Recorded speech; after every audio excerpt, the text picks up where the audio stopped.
आप देख रहे हैं बैक हॉरर केपी चौधरी के साथ।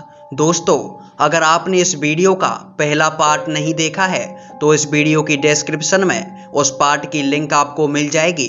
पहले जाकर उस पार्ट को देखिए ताकि आप इस कहानी के साथ अच्छे से रिलेट हो पाएं। तो अपने कानों में हेडफोन लगा लीजिए और बढ़ते हैं इस कहानी के अगले भाग की तरफ। जब वो बुरी आत्मा मेरी छाती के ऊपर से हटकर कहीं गायब सी हो गई, उसके बाद जब मैं उठकर बैठा तो मैंने तुरंत अपने माता पिता को पुकारा और उसके बाद मेरे माता पिता दोनों ही भागते हुए मेरे कमरे में आए। जब मेरे पिताजी ने मुझसे पूछा कि क्या हुआ तो उसके बाद मैंने उनसे कहा कि फिर से वही बुरी आत्मा मेरी छाती के ऊपर बैठ गई थी और जब वो मेरी छाती के ऊपर बैठी थी तो मानो मैं पैरालाइज सा हो गया था।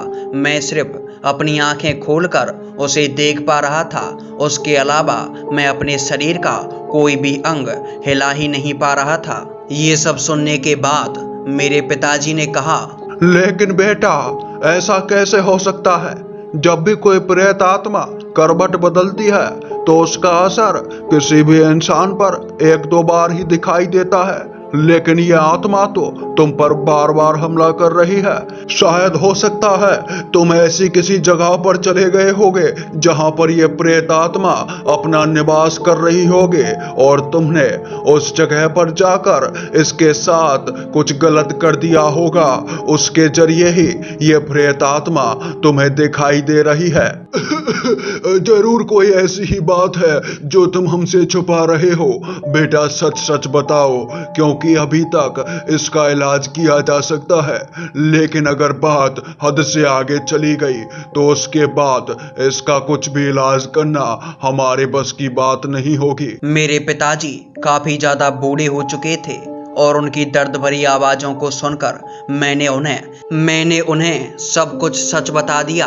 मैंने उनसे कहा कि पिताजी, एक दिन अनजाने में मुझसे एक पुलिस वाले का एक्सीडेंट हो गया था और उसके बाद उस पुलिस वाले की वहीं पर मृत्यु हो गई। ये सब सुनने के बाद मेरे घर वाले काफी ज्यादा डर गए थे। हमारे साथ समस्या ये थी कि हम इस बात को किसी और को भी नहीं बता सकते थे, क्योंकि अगर मैं किसी और को ये बातें बताता तो मर्डर के केस में मेरी जेल होना तय था। इसलिए मैंने मेरे साथ हो रही घटनाओं के बारे में किसी और को भी नहीं बताया, लेकिन अब ये घटनाएं मेरे साथ बढ़ती ही जा रही थी। दरअसल वो प्रेत आत्मा मुझे मेरे घर में इधर उधर कहीं भी दिख जाया करती थी।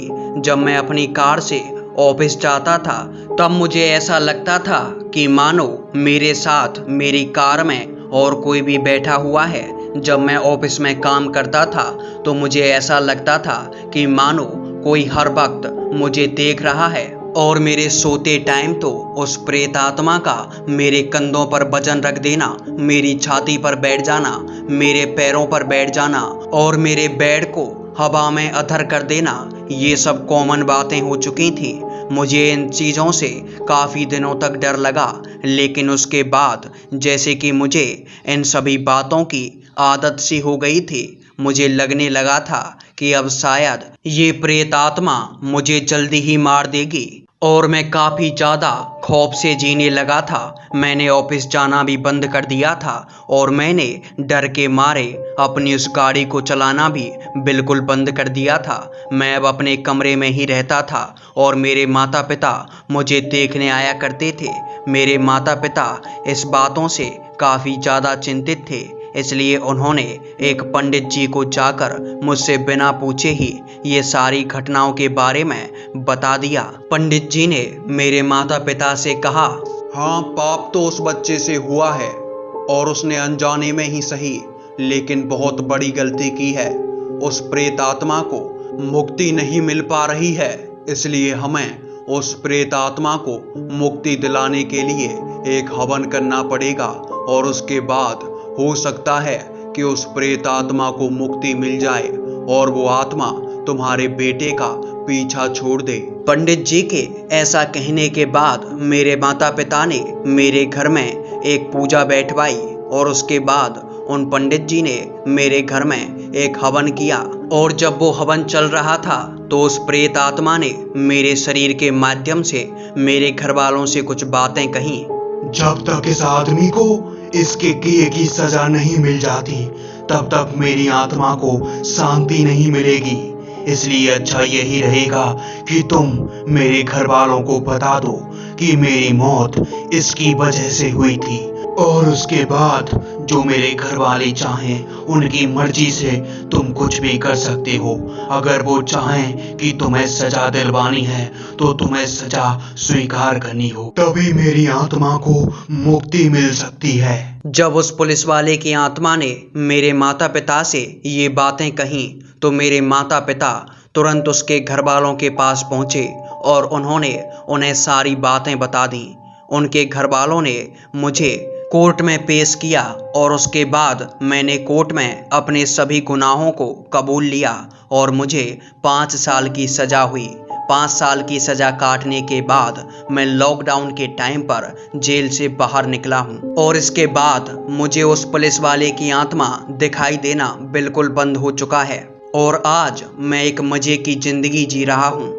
मेरी शादी भी हो चुकी है और मुझे एक बच्चा भी है। तो दोस्तों, ये थी वीरेंद्र यादव जी की कहानी। लेकिन इस कहानी में वीरेंद्र यादव की जो कहानी है वो तो असली है, लेकिन इनका नाम और इनका एड्रेस बिल्कुल बदल दिए गए हैं ताकि इनकी प्राइवेसी सेफ रह सके।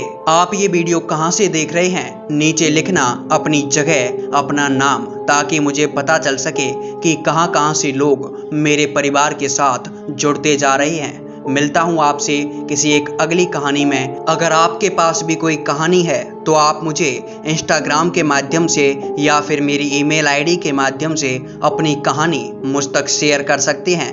हो सकता है आपकी कहानी के साथ ही अगली वीडियो बन रही हो। और हमारा मकसद किसी भी तरह के अंधविश्वास को बढ़ावा देना बिल्कुल भी नहीं है। यहाँ पर हम केवल आपके द्वारा भेजी गई कहानियों को सुनाने की कोशिश करते हैं ताकि लोगों को आपके साथ घटी हुई घटनाओं के बारे में पता चल सके। तो आज की वीडियो में बस इतना ही। तब तक के लिए जय श्री राम, जय वीर बालाजी महाराज। और कमेंट करिए जिस भी भगवान को आप दिल से मानते हैं। वीडियो को लाइक, शेयर, सब्सक्राइब सब कुछ करना और चैनल को अगर सब्सक्राइब नहीं किया है तो बेल आइकन को दबा के ऑल पर सेलेक्ट कर देना ताकि आपको मेरी आने वाली ऐसी ही हॉरर वीडियोस देखने को मिल सकें।